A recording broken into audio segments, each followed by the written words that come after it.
Want to keep your notifications private on your lock screen? In just seconds, you can hide the message previews for better privacy. Here's the quick settings change. Here's how to hide sensitive notification details on your Android lock screen to protect your privacy. Open your phone settings. Tap Notifications or Apps and Notifications. Look for and select Lock Screen or Notifications on lock screen. You'll see options to control what details are shown.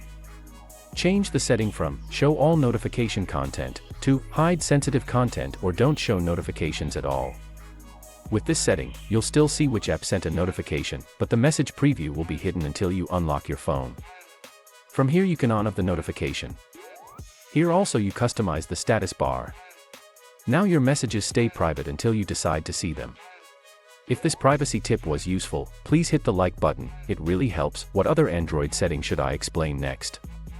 Let me know in the comments. Don't forget to subscribe for more straightforward guides to mastering your phone. Thanks for watching.